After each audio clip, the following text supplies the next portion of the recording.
이곳은 총 11명의 직원이 일하고 있는 목장입니다.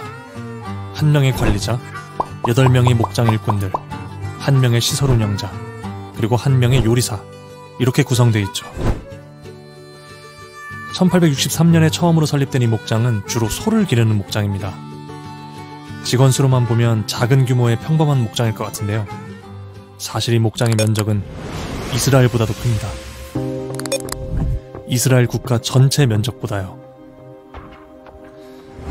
한 국가 전체에 해당하는 면적에 오직 11명의 직원이 상주하는 이 말도 안 되는 인구 밀도를 가진 이곳은 호주의 안나크릭이라는 목장입니다. 전 세계에서 6번째로 큰 나라이자 그 자체로 하나의 대륙인 호주. 그런데 어떻게 이런 지역들은 인구 밀도가 이렇게나 낮을 수 있을까요? 100여 년 전 시드니 대학교의 지리학과를 창설한 그리피스 테일러는 이곳의 지형 때문에 서기 2000년경에는 호주의 인구가 2천만 명을 넘을 수 없을 것이라고 주장해서 사람들의 공분을 일으킨 적이 있었습니다. 한술 더 떠서 호주의 사막은 영구적으로 정착하기엔 거의 쓸모없는 곳이라고까지 했죠. 그의 발언이 어지간히 반애국적으로 비춰졌는지 당시의 언론은 그를 향해 비관론자라며 흥분했고 정치가들은 환경적 결정론이라면서 그에게 불만을 터뜨렸습니다. 하지만 결과적으로 그리피스 박사의 말이 옳았습니다. 2000년도 호주의 인구는 1900만 명이었거든요. 호주는 알래스카와 하와이를 제외한 미국의 48개 주 크기와 비슷합니다. 하지만 인구를 보면 너무 큰 차이가 나죠. 미국은 인구 3억 명, 호주는 현재 2600만 명입니다.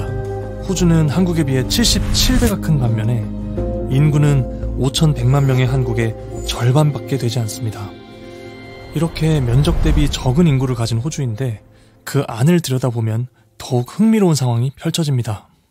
오직 국토 면적의 단 0.22%에 인구의 90%가 살고 있습니다. 시드니, 멜버른, 브리즈번, 퍼스, 애들라이드에 호주 인구 3명 중 2명이 살고 있죠. 또 다르게 말하면 인구의 85%가 해안선의 50km 부근에 몰려서 살고 있는 것이죠. 그렇다면 그리피스 박사는 도대체 왜 95%나 되는 그 드넓은 호주의 내륙을 쓸모가 없다고 얘기한 걸까요? 그리고 왜 그 지역은 실제로 텅텅 비어있는 걸까요?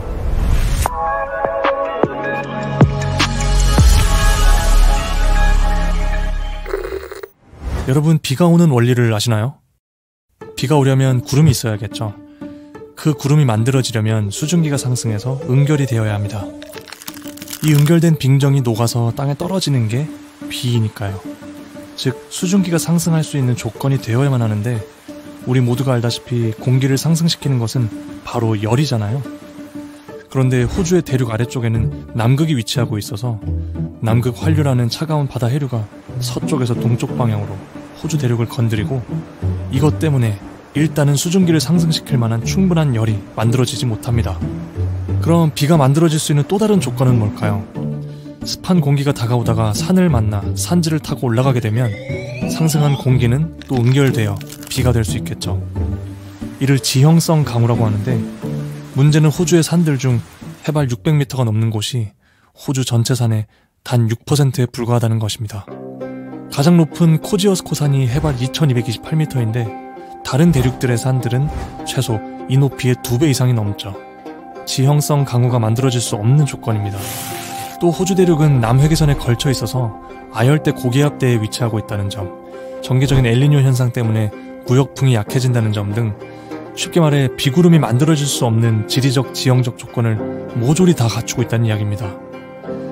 이러한 기후 조건 덕에 결국 호주의 70%가량을 차지하는 이 지역은 아주 건조한 사막 지역이 되었고 호주 사람들은 이곳을 아웃백이라고 부르게 되었습니다. 이 아웃백에는 건조한 사막 기후뿐 아니라 독사, 독거미 등 위험한 생물들이 많이 사는 생태가 만들어져 사람이 사실상 살 수 없는 환경입니다. 1848년 루드비 라이하르트라는 탐험 대장이 2명의 원주민을 포함한 7명의 대원들, 소 50마리, 노새 20마리, 말 7마리와 함께 브리즈번에서 시작해 퍼스까지 가는 대륙 횡단 탐험을 시도했다가 결국 실종되고 만 사건은 유명한 일화입니다. 하지만 이 큰 호주 대륙에 사람이 살 수 없는 곳들로만 가득 차 있는 건 당연히 아닙니다. 시드니, 멜버른, 브리즈번 이 3대 도시에 인구의 절반이 살고 있고 이곳은 머리 달린 강의 유역에 위치하고 있는 도시들입니다. 매년 유량이 일정치가 않고 평균으로 쳐도 중국의 양쯔강의 절반도 안 되지만 오스트레일리아 알프스의 눈이 녹아 형성된 이 머리 달린 강 덕분에 2600만 명의 호주 국민들이 마시기에는 그리고 농사를 짓기에는 나름 충분한 양을 제공하고 있습니다. 이렇게 농사가 가능하게 된 지역은 사실 호주 전체의 6%밖에 되지 않지만 호주가 워낙 넓다 보니 그 중에 6%라고 하더라도 엄청난 면적이라고 할 수 있습니다. 인도네시아, 싱가폴, 필리핀, 베트남, 캄보디아, 라오스의 사용 가능 경작지를 합친 것보다 호주가 더 넓은 경작지를 가지고 있습니다. 이 나라들이 가진 인구가 5억 4,200만 명인데 2,600만 명밖에 안 되는 호주의 인구를 생각해보면 사실 훨씬 더 많은 사람들을 부양할 수 있는 공간과 자원이 있다는 이야기죠. 그 말은 사실 아직도 인구가 더 많아질 여지가 있다는 이야기이기도 합니다. 그럼 왜 호주는 아직까지 그렇게 많은 인구가 모여들지 못했던 걸까요? 사실 호주는 아주 긴 시간 동안 미지의 땅이었습니다. 오스트레일리아라는 국명도 사실 미지의 남쪽 땅이라는 뜻을 가진 라틴어에서 온 만큼 최초의 이주민들이 아주 뒤늦게 정착한 땅입니다. 물론 원주민들은 5만 년 전부터 이곳에 살고 있었습니다. 이들을 애보리진이라고 부릅니다. 5만 년 전에는 해수면이 지금보다 훨씬 낮았기 때문에 애보리진들은 이곳으로 수월하게 이동이 가능했고 사홀이라고 부르는 이 초창기의 대륙에 먼저 정착하여 살게 됩니다. 그 뒤 해수면이 상승하게 되면서 약 9,600년 동안 외부 세계로부터 고립되는데 2번 정도 네덜란드인이 상륙을 하려 했다가 불모지라고 생각해 떠났던 것을 제외하면 사실상 그동안 그 어떤 외부인의 간섭 없이 동떨어진 대륙이었습니다. 그러다 1770년 드디어 최초의 이주 유럽인으로 기록되는 영국의 제임스 쿡 선장이 이 대륙에 처음으로 상륙하게 됩니다. 그 후 영국은 당시 영국 감옥의 끔찍한 과밀화를 회소하기 위해서 영국의 기결수들을 호주로 보내기로 결정하게 되고 1788년 1월 24일 시드니 근처 보터니만이라는 곳에 역사적인 첫 이주를 시작하게 됩니다. 11척의 배를 타고 730명의 기결수를 포함한 1500명가량의 영국인들이 처음으로 호주에 발을 내딛게 된 것이죠. 그때 당시 호주의 인구는 대략 25만 명에서 50만 명 사이였을 거라고 추정되는데 재밌는 건 또 다른 이주국가인 미국의 경우 1790년 당시 인구가 400만 명에 달하고 있었다는 것입니다. 미국이 독립전쟁에서 승리해 독립을 선언하고 이제 막 헌법까지 제정하던 그 시기에 호주는 이제서야 막 이주가 시작되고 있었던 거죠. 시간이 흘러 1850년대에 이르러서는 호주에서 금이 발견되기 시작해 이른바 골드러시가 시작되고 영국을 비롯한 많은 나라에서 이민자들이 몰려와 호주의 인구는 급격하게 증가하게 됩니다. 그럼에도 불구하고 유럽에서 너무 멀리 떨어진 지리적 조건 때문에 미국이나 남미의 이민 국가들에 비해서는 이주의 속도가 상대적으로 높지는 않았습니다. 호주 인구의 역사에는 어두운 면도 많이 존재합니다. 영국인들이 이주를 시작한 1788년부터 국경전쟁이라는 이름으로 벌어진 영국인들과 원주민들 간의 갈등이 있었는데 이 전쟁으로 엄청난 숫자의 원주민들이 목숨을 잃게 됩니다. 창이나 곤봉을 중심으로 한 원주민들의 군사력은 총을 든 유럽인들을 도저히 대적할 수가 없었고 원주민들을 인간으로도 취급하지 않는 영국인들은 원주민들을 대량으로 학살했습니다.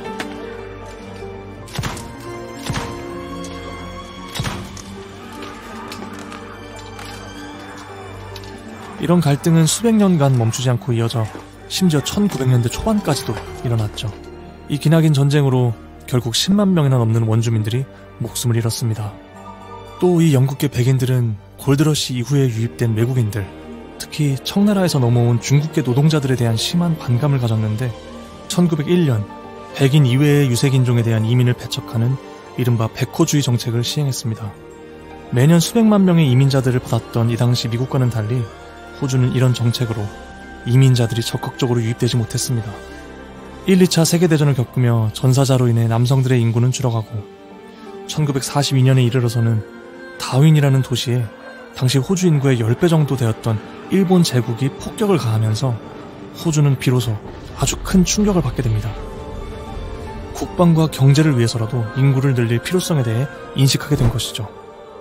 그 후 기존의 대부분 영국 출신으로만 이루어지던 이민자들의 제한을 다른 나라들로도 대폭 확대했고 인구 구성 또한 서서히 변해갔습니다. 그러면서 백호주의는 점점 느슨해졌죠. 수십 년간 전 세계에 걸친 다문화적 이민자들을 대량으로 받아들인 결과 현재는 약 190개 국가의 유산을 지닌 국민들이 호주의 정체성을 만들어가게 되었습니다.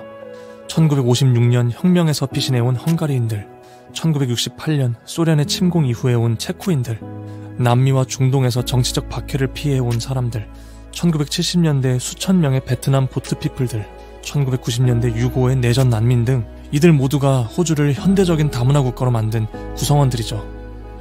이 때문에 현재 호주인 3명 중 1명은 호주 밖에서 태어난 사람들로 구성될 만큼 이제 막 구성원들의 정체성이 다져져가고 있는 모습을 보이고 있습니다. 사람들에게 인기가 많은 이민국가가 된 호주는 현재 이민자 비율을 20만 명 이내로 제한하고 있고 그중 난민과 같은 일부 외부인들의 경우 이민에 실패하여 좌절을 겪는 경우도 종종 보게 됩니다. 세계 최고 수준의 천연자원 매장량을 가진 천혜의 땅 호주. 그렇기에 인구가 더 늘어날 여지가 보이지만 반대로 호주의 지리와 지형은 취약점 또한 동시에 가지고 있기도 합니다. 기후위기로 인한 기록적인 고온과 물 부족의 직격탄을 맞게 되면 사람이 살 수 있는 환경은 더더욱 제한됩니다. 2020년 호주 대륙을 휩쓸었던 산불, 코알라 수천 마리를 포함해 수십만 마리나 되는 동물들이 희생을 당했습니다. 강수량이 극도로 부족한 지리 지형적 조건 때문에 지구온난화의 타격이 더욱 배가 되는 것이죠. 또 건조한 땅의 불규칙한 유량으로 물마저 부족한 단점을 가지고 있습니다. 주요 에너지원인 석탄은 줄이자니 경제에 커다란 충격이 오고 계속 사용하자니 기후위기로 인한 피해를 막기 위해서라도 뭔가 대안이 필요한 상황이죠. This is coal.